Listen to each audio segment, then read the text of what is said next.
नमस्कार। Daily line के news file bulletin में आपका स्वागत है। मैं हूं किरण। इस बुलेटिन में हम आपको बताएंगे कि देश के नए चीफ जस्टिस बने जस्टिस संजीव खन्ना ने अब तक किन मामलों में फैसला दिया है, और बताएंगे कि झारखंड में एक रहेंगे नेक रहेंगे का नारा दोहराते हुए सीएम योगी ने किस पर निशाना साधा।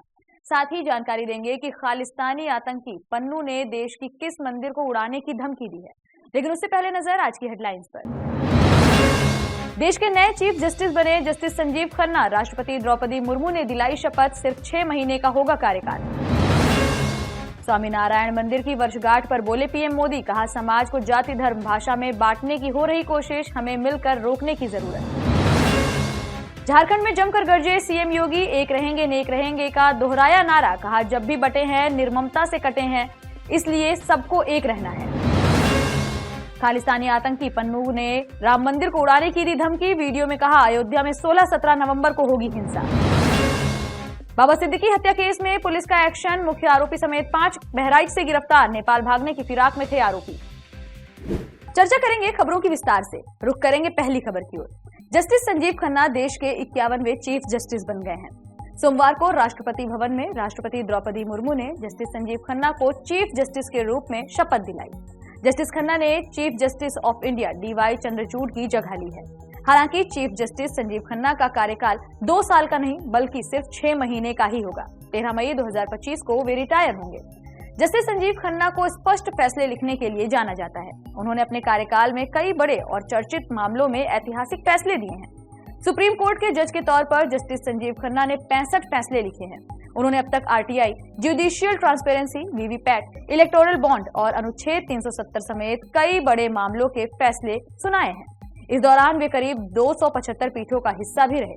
वहीं नए चीफ जस्टिस की बेंच के पास कई बड़े मामले पेंडिंग हैं। इनमें बिहार में जातीय जनगणना की वैधता, पीएम मोदी से जुड़ी बीबीसी की डॉक्यूमेंट्री जैसे बड़े केस शामिल हैं। सीजीआई के सामने इन केसों के निस्तारण की चुनौती भी रहेगी। बढ़ेंगे अगली खबर की ओर। गुजरात के बड़ताल में मौजूद स्वामीनारायण मंदिर की आज 200वीं वर्षगांठ है। इस मौके पर बड़ताल धाम में एक कॉन्फ्रेंस आयोजित की गई। इस कार्यक्रम में पीएम मोदी ने वर्चुअली शिरकत की। उन्होंने कार्यक्रम को संबोधित करते हुए कहा कि कुछ लोग समाज को जाति धर्म भाषा स्त्री पुरुष गांव शहर में बांटने की कोशिश कर रहे हैं। हमें मिलकर उन्हें रोकना होगा। पीएम मोदी ने आगे कहा कि हमारी विरासत के हजारों साल पुराने केंद्रों का गौरव लौट रहा है, जिसे सभी ने नष्ट मान लिया था, वो प्रकट हो रहे हैं। इस दौरान पीएम मोदी ने काशी और केदारनाथ मंदिर का जिक्र भी किया। पीएम ने विदेशों में देश से चोरी हुई सैकड़ों साल पुरानी मूर्तियों के वापस लाने की चर्चा भी की। मोदी ने अयोध्या का उदाहरण देते हुए कहा कि 500 साल बाद एक सपने का पूरा होना, यानी 500 साल तक कितने ही पीढ़ियों ने उस सपने को जिया है, उसके लिए जूझते रहे हैं और जरूरत पड़ने पर बलिदान भी दिया है। आज वो हमारे सामने है। बढ़ेंगे अगली खबर की ओर। झारखंड विधानसभा चुनाव के लिए प्रचार का दौर जारी है। बीजेपी के दिग्गज नेता राज्य में ताबड़तोड़ रैलियां कर रहे हैं। इसी कड़ी में उत्तर प्रदेश के मुख्यमंत्री योगी आदित्यनाथ भी चुनाव प्रचार में जुटे हैं। उन्होंने सोमवार को राज्य में रैली को संबोधित किया। इस दौरान सीएम योगी ने एक बार फिर एक रहेंगे नेक रहेंगे के नारे को दोहराया। इससे पहले उन्होंने ये बात 5 नवंबर को रैली में कही थी। गढ़वा जिले के भवनाथपुर विधानसभा में सीएम योगी ने कहा कि एक परिवार दिल्ली में बैठता है तो एक परिवार पटना में बैठता है। उन्होंने राज्य में लूट मचा रखी है। सीएम योगी ने कहा कि हेमंत सरकार ने मुस्लिमों को गुंडागर्दी की छूट दे रखी है। बगल में उत्तर प्रदेश है, वहां जाकर देख लीजिए। अगर कोई बहन बेटी की इज्जत पर हाथ रखता है तो राम नाम सत्य हो जाता है। उन्होंने आगे कहा कि जब भी बटे हैं निर्ममता से कटे हैं, इसलिए सबको एक रहना है। सीएम योगी ने यहां पर जनता को संबोधित करते हुए कहा कि कांग्रेस और झारखंड मुक्ति मोर्चा के झांसे में नहीं आना है। बीजेपी आएगी तभी बहन और बेटियां सुरक्षित रहेंगी। बढ़ेंगे अगली खबर की ओर। खालिस्तानी आतंकी और सिख फॉर जस्टिस के चीफ गुरपतवंत सिंह पन्नू ने अयोध्या में राम मंदिर को बम से उड़ाने की धमकी दी है। पन्नू ने एक वीडियो जारी करते हुए धमकी दी। इसके साथ ही पन्नू ने कनाडा में भारतीय मूल के हिंदू सांसद चंद्र आर्य को भी धमकी दी है। पन्नू ने वीडियो में कहा कि 16 और 17 नवंबर को अयोध्या के राम मंदिर में हिंसा होगी। पन्नू ने वीडियो में यह भी कहा है कि हम हिंदुत्ववादी विचारधारा की जन्म स्थली अयोध्या की नींव हिला देंगे। पन्नू ने वीडियो में देश के कई हिंदू मंदिरों को पन्नू ने इस वीडियो में देश की कई बड़े हिंदू मंदिरों की तस्वीरें भी शामिल की, जिनमें अयोध्या का राम मंदिर भी है। इस वीडियो को एक बड़े खतरे के तौर पर देखा जा रहा है।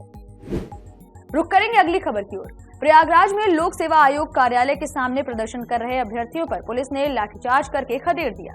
इस दौरान मची भगदड़ से कई छात्र घायल भी हुए हैं। प्रदर्शन कर रहे करीब 10,000 छात्र आयोग के कार्यकाल से कुछ दूर धरने पर बैठ गए। इस दौरान छात्र नारा लगा रहे हैं कि बटेंगे नहीं, न्याय मिलने तक हटेंगे नहीं।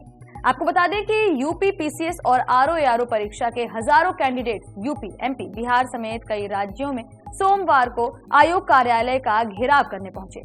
कार्यालय के बाहर पुख्ता सुरक्षा के इंतजाम भी देखने को मिले। आयोग से करीब 500 मीटर पहले ही पुलिस ने बैरिकेडिंग भी की। कैंडिडेट्स ने आयोग तक पहुंचने के लिए बैरिकेडिंग तोड़ दी। इससे यहां पर हालात बेकाबू हो गए।